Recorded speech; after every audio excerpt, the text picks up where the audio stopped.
Okay, are you guys ready? Here's where I get serious, because I sit on the door sill like this. Yeah!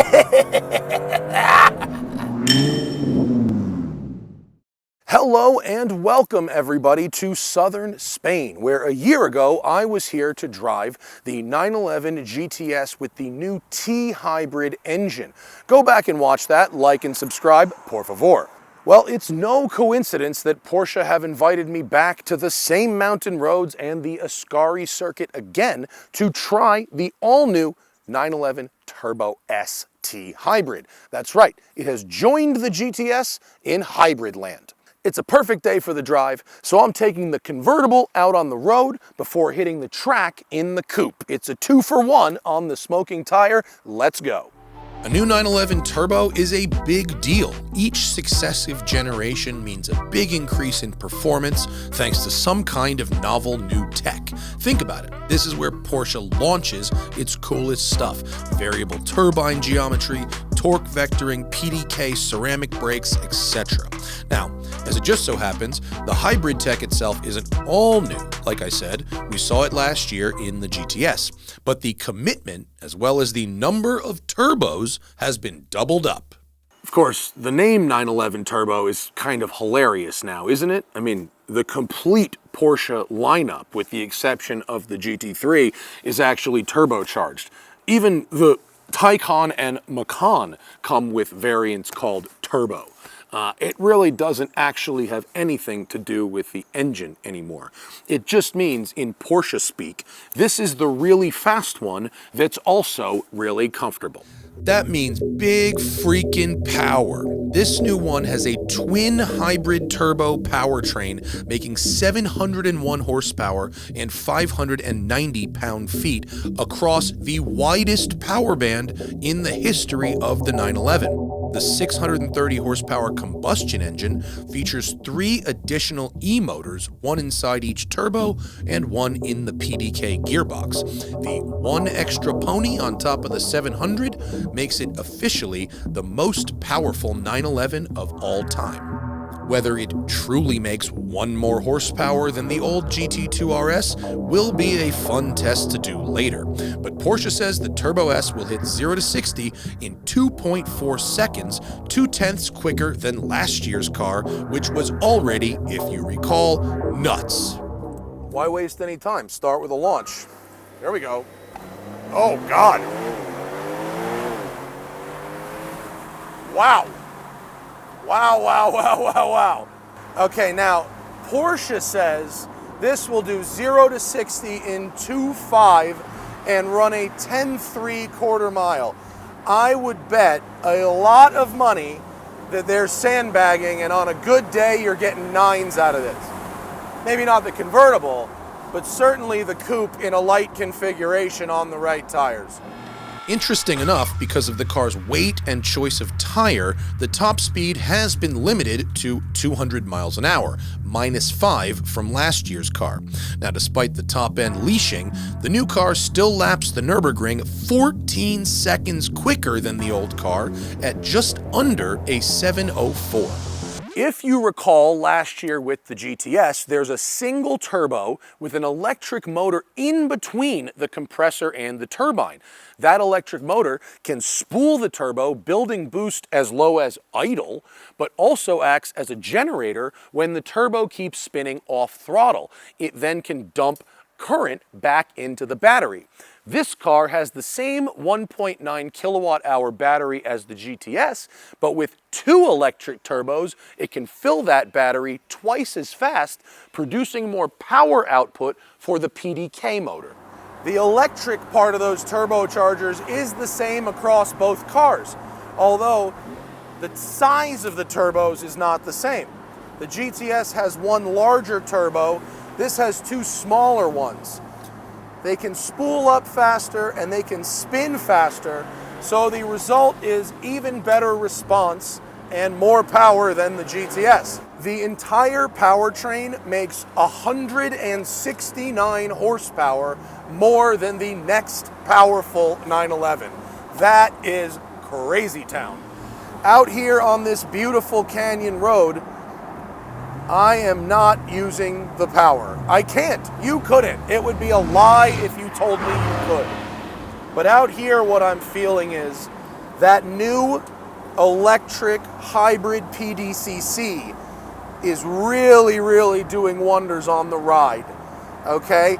This now has that 400 volt hybrid system. There's no more belt drive, right? So the 400 volt hybrid system controls the suspension, the air conditioning, the starter motor, all kinds of stuff that they can eliminate, creating a completely new powertrain. And I do mean completely new. When asked how many parts this engine shares with the .1 engine, the answer is one, the injector. And there's 6 of those, so 6, but that's it. Everything else on this engine is brand new, ground up, or shared with the GTS. And look at this, the new nose lift runs on the 400 volt system. So it actually goes up and down faster than ever before. Look at that. So we're just gonna go back to normal mode and putter for a minute, automatic. In the GTS, what I noticed was this low-end, off-the-line torque provided by the electric PDK motor. In the Turbo S, the electric PDK motor is the same motor, but it makes more power because the electric motors in the turbos spit out more power. Does that make sense? Inside the turbos, that electric motor can become horsepower or electricity, depending on what you're doing with the car. And because you have 2 of them, it can feed more electricity to the 3rd motor, and therefore you have more power. And then on top of that, the 400 volt system offers better shock tuning. So the Turbo S, even though it's heavier, stiffer, or in theoretically stiffer, higher performance, actually has better body control than the softer cars just because of that power. Porsche is pitching this as a sort of best of everything, right? 703 around the Nürburgring, but also super luxury with every luxury feature coming standard, right? The convertible is well insulated. It's meant to be a 4-season car. It's meant to be a daily driver, and then it can run 703 on the Nürburgring. It's gotta be a little of everything. But, and here's where I get serious because I sit on the door sill like this. The term porker, to affectionately refer to a 911, has really never been more accurate than today because this cabriolet is the first 911, as far as I can tell, to cross the 4,000 pound mark. Not exactly something to brag about. And even the coupe version is 3,829 pounds, the heaviest Turbo S ever. The sound is interesting. It's a true dual exhaust for the first time in a 911 Turbo. There's no collector. And it's got even more of that sort of old school air-cooled sound that I got out of the GTS. It does not sound at all like the 3-liter turbo cars. Very different all the time. The question, of course, is what are we giving up? Well, maintainability, I guess. This is unbelievably complex, and I would be shocked if Indies can work on it in 5 years. Weight and price. It ain't cheap either. This is a big money car. High 2s, possibly into the 3s if you're light to medium with the options. But it's the car for everything. Want to run 9s? Turbo S. Want to hit the Autobahn for 3 days and go on a Swiss Alp road trip? Turbo S. Want a daily drive for the next 15 years in total comfort, any condition, and if you don't have a lot of luggage, could truly be your only car? Turbo S. They ain't wrong, folks. But this car is so fast that there is absolutely no way I can experience it on this beautiful road. So we're gonna put the convertible away, go to Ascari Circuit, and rip a coupe as fast as I can.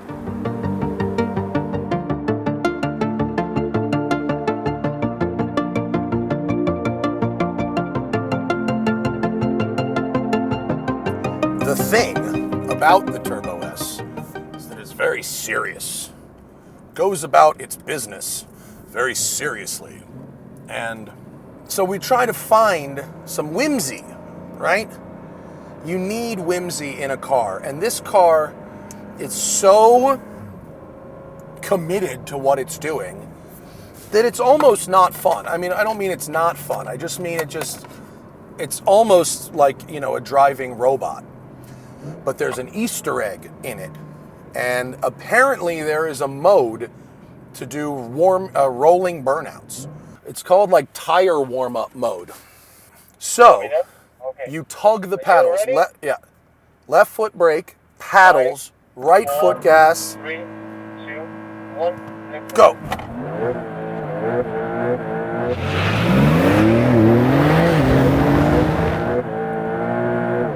Yeah. That to make us a smoky burnout. That is, in fact, a smoky burnout.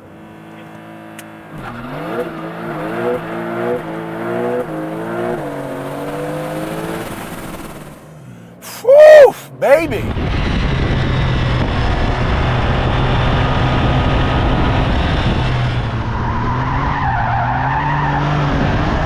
The thing about this car is not just that it's more power, it's the width of the power band, the widest, meatiest power band ever. And also, it will slide. When driving dynamically, this thing can couple, decouple, and partially decouple the front drive. So when you're in Sport Plus and really hustling and you have grip, it's about 95% rear wheel drive. And speaking of rear drive, those rear tires are 10 millimeters wider than before. Go.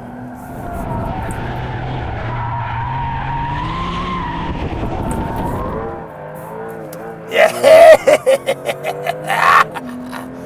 So, the car is serious. The car is about all-wheel drive. The car is about poise, but that doesn't mean you can't drive it past that. You most definitely can. But immediately, I mean really,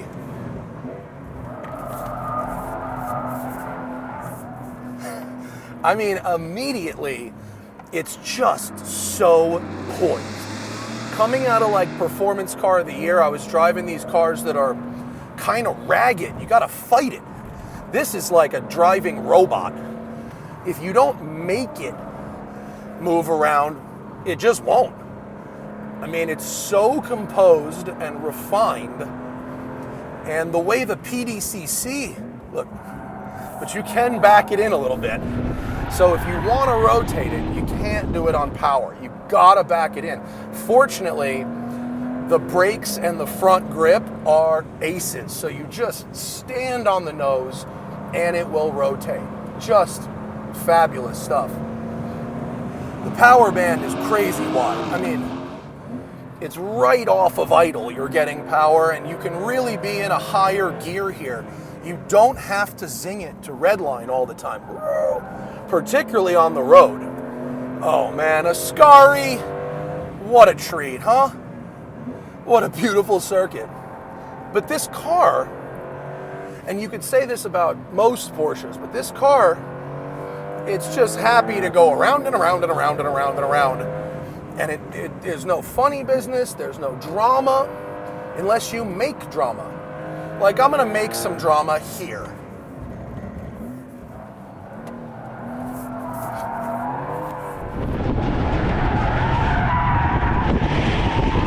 Yeah, buddy, let's go! See, Chris Harris is out here doing fourth gear slides at like 100. I can't quite swing that, but third gear at 60? Yes, I can. It feels solid, but it's not a GT3. I mean, it's like 500 pounds heavier than a GT3, and you can feel it. Ooh, it got a little confused on that one. Or maybe I did. I don't know. This is the most aerodynamically effective 911 turbo ever. It now has active splitters in the front, the rear, and behind the front splitter, which can help adjust the balance of the downforce in and around the wheel arches, which is very cool. And then, of course, you have those vertical front slats that open or close depending on what you need. In today's case, they're open. Look, it's heavy, but it's sticky. The agility is still there. And when you think about the fact that you could just drive cross country in total comfort in this thing, and then whoop. I like that flip there. I like that little 90-degree whip around. That's all right. Redline's only 75, so it's not such a revvy engine, but it's huge torque, 590 pound-feet of torque, and such a wide power band. Such a wide power band. It's just so versatile. Versatile is the word, which is what they want. I mean, oh baby. Oh baby. I'm getting along with her. It's supposed to be good at everything, and it turns out it's pretty good at the track too. Just with these Pirelli P0Rs. Same tire I just had on the Audi RS3, although I'm sure this is a Porsche spec one. Pretty good tire.